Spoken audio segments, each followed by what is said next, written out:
Hola, seguimos profundizando sobre la serie de Fourier y en este video vamos a ver el siguiente contenido. Serie trigonométrica y sus frecuencias angulares, series compacta de Fourier, armónicos y espectros. Avanzamos. En particular, vimos que la serie trigonométrica de Fourier, la que habíamos visto, tiene esta fórmula donde omega 0 es igual a 2pi sobre t. T es el periodo de la función periódica en la cual desarrollamos en serie de Fourier. Avanzamos. Acá vamos a definir que el omega 0, que es igual a 2pi frecuencia, o 2pi sobre t, como la frecuencia angular fundamental. Esta frecuencia angular fundamental coincide con la frecuencia de la función en la cual estamos desarrollando en serie de Fourier. Y las otras frecuencias, que son múltiplos de la fundamental, se les llama frecuencia angular del enésimo armónico.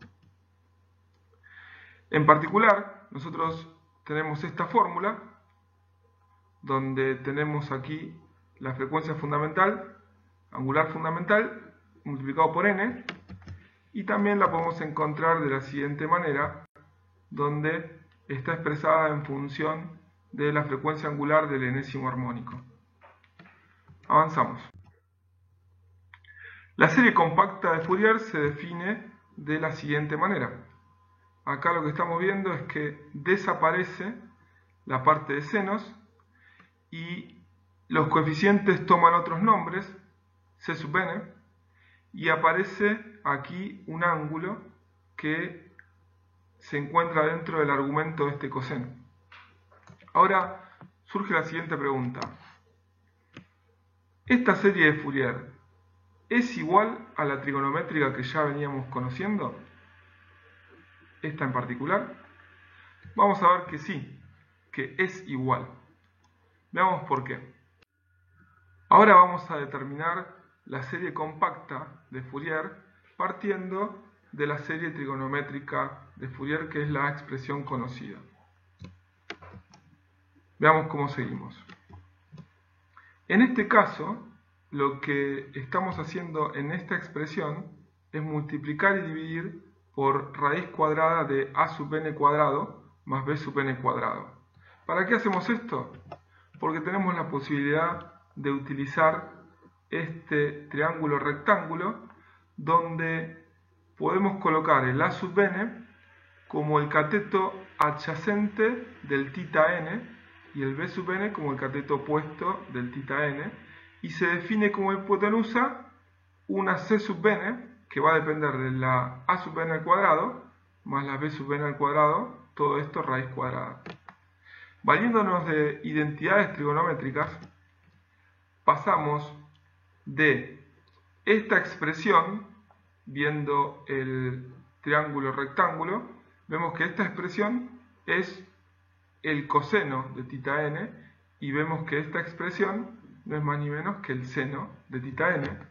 Utilizando ahora identidades trigonométricas, pasamos de esta expresión a esta expresión que vemos aquí, donde c sub 0 coincide con el a sub 0 sobre 2 que tenemos acá.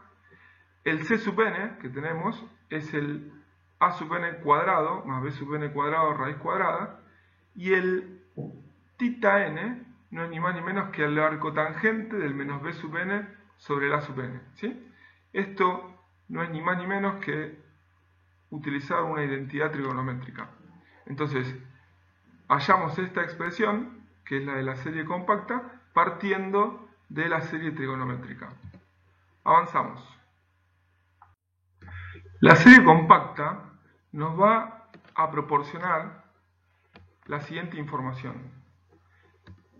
El c sub n nos proporciona amplitud del armónico y el θ n nos proporciona el ángulo de fase. Esto que vemos aquí, la amplitud del armónico y el ángulo de fase, nos sirve para determinar los espectros. Y acá dejamos las fórmulas que habíamos calculado en el slide anterior. Vamos a hacer una aclaración importante respecto a este ángulo de desfasaje de la serie compacta, donde habíamos dicho que se calcula de esta manera y así se presentan en la mayoría de la literatura que tiene que ver con Fourier. Lo que hay que aclarar es que ese ángulo de desfasaje va desde menos pi sobre 2 a pi sobre 2 para utilizar esta fórmula. Si nos vamos de este entorno, esta fórmula carece de validez. Entonces, ¿cómo nos podemos ayudar a encontrar cuál es el verdadero ángulo de desfasaje cuando estamos fuera de este entorno? En realidad, nos vamos a valer de este número complejo Zn, donde el A sub n es el coeficiente de los cosenos y el B sub n, como vimos, es el coeficiente de los senos.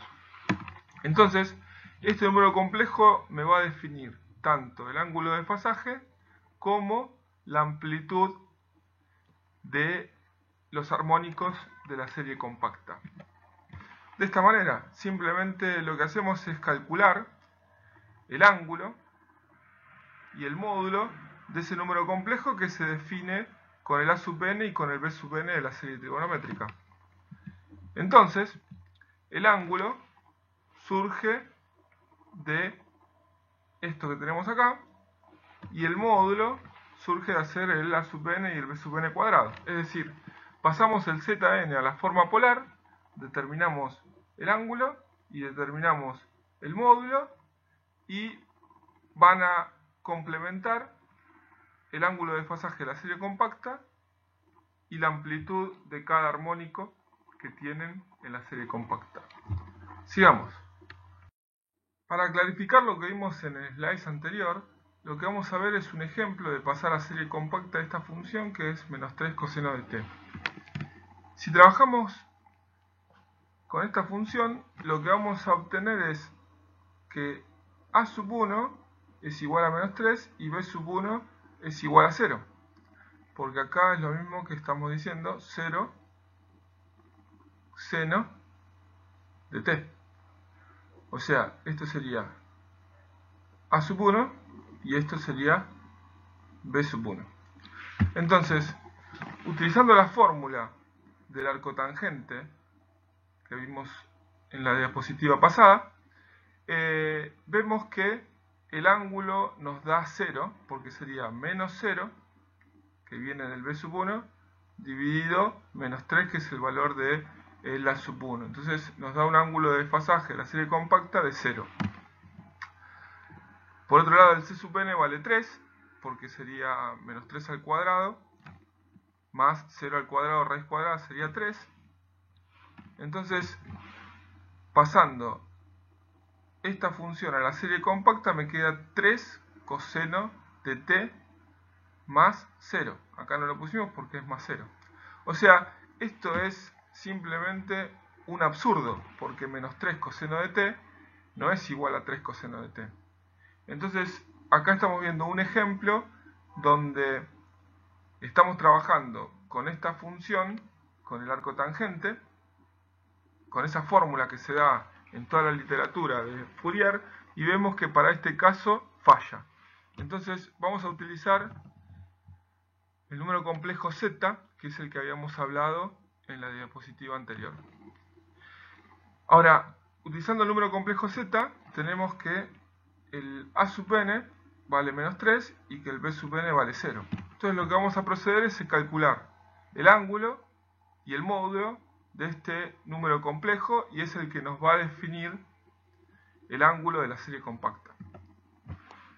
Cuando graficamos el a sub n más o menos j0, tenemos que el número complejo pasa a ser negativo, ¿sí? Porque no tiene parte imaginaria. Entonces, el ángulo que se define es de pi. Y el módulo, lo que vemos acá, que vale 3. Entonces, en este caso, vemos que menos 3 coseno de z pasa a ser 3 por coseno de t más pi. Y acá estamos viendo un ángulo de desfasaje que es el real. Entonces pasamos de la función ejemplo a la parte compacta y vemos que acá no hay ningún error, eso está perfecto. Así que como conclusión, siempre cuando queramos pasar a la serie compacta nos vamos a valer de este número complejo Zn, cuya parte real es A sub n y cuya parte imaginaria es menos JB sub n, y de esta manera no vamos a tener ningún problema con los ángulos. Continuamos. Ahora vamos a realizar algunas definiciones relacionadas con componentes y armónicas.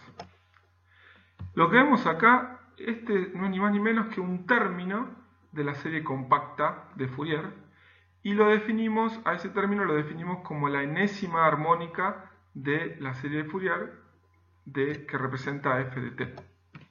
Por otro lado, la componente fundamental es la primera armónica, ¿sí? Y el período de la componente fundamental es el mismo que la f de t que estamos desarrollando.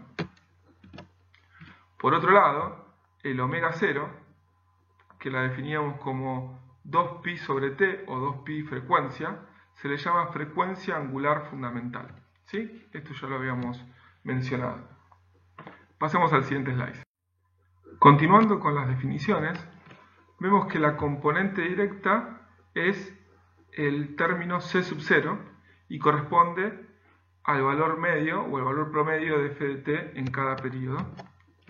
Por otro lado, C sub n, los coeficientes C sub n de cada armónico y los ángulos θ n de cada armónico son respectivamente las amplitudes y los ángulos de fase de las componentes armónicas. Continuamos. Para ayudar a comprender los conceptos que venimos viendo, vamos a ver el siguiente ejemplo, en el que dice calcular la serie de Fourier y representar las amplitudes y ángulos de cada armónico. Lo que vemos aquí es que es una función periódica en el cual tiene una característica de simetría que es par, ¿sí? Vamos a ver cómo dan los coeficientes y los ángulos. Si hacemos los cálculos, las integrales de a sub n y de b sub n, podemos determinar con esta fórmula los valores de c sub n, que a su vez van a determinar la magnitud de cada armónico. Por otro lado, si tenemos los valores de b sub n y de a sub n, podemos determinar el ángulo θ n de cada armónico y armar una tabla, como la que tenemos aquí, en el cual ponemos el número de armónico, se arranca con la componente directa y el número de armónico, y se determina la magnitud, que depende de esta fórmula, y el ángulo, que depende de esta fórmula. Posteriormente a realizar esta tabla, queda perfectamente determinado, una vez que tenemos esta tabla, lo que se llama espectro de amplitud y espectro de fase. El espectro de amplitud, como se forma en abscisas, se tiene el número de armónicos, y en ordenada se coloca la amplitud que tiene o la magnitud que tiene cada armónico, ¿sí? Que lo calculamos aquí en esta tabla. Por ejemplo, el armónico fundamental, que es este que tenemos aquí, sale este valor, no es ni más ni menos que este valor que tenemos acá. Y por otro lado, si miramos el espectro de fase, este es el armónico fundamental y vemos que el ángulo vale 0. Entonces, de esta manera estamos determinando el espectro de amplitud y el espectro de fase. Si vemos otro ejemplo, el armónico número 3 tiene una magnitud de 0.21, que es este valor, y el ángulo es de 180, que es este valor que tenemos acá. De esa manera se va determinando el gráfico del espectro tanto de amplitud como de fase. Continuamos. Ahora pasamos a un resumen muy breve, en el cual vamos a ver todos los temas que hemos desarrollado. Y arrancamos este tutorial con la serie trigonométrica y sus frecuencias angulares. Aquí definimos la frecuencia fundamental y la frecuencia angular de los enésimos armónicos. Por otro lado, vimos la serie compacta, la desarrollamos a partir de la serie trigonométrica y vimos que eran exactamente iguales. Y que de la serie compacta cada término lo llamábamos armónicos y cada armónico se relaciona con un espectro de amplitud y un espectro de fase. Así que bueno, esto es todo. El video siempre estará aquí, así que lo podés volver a ver cuando vos quieras.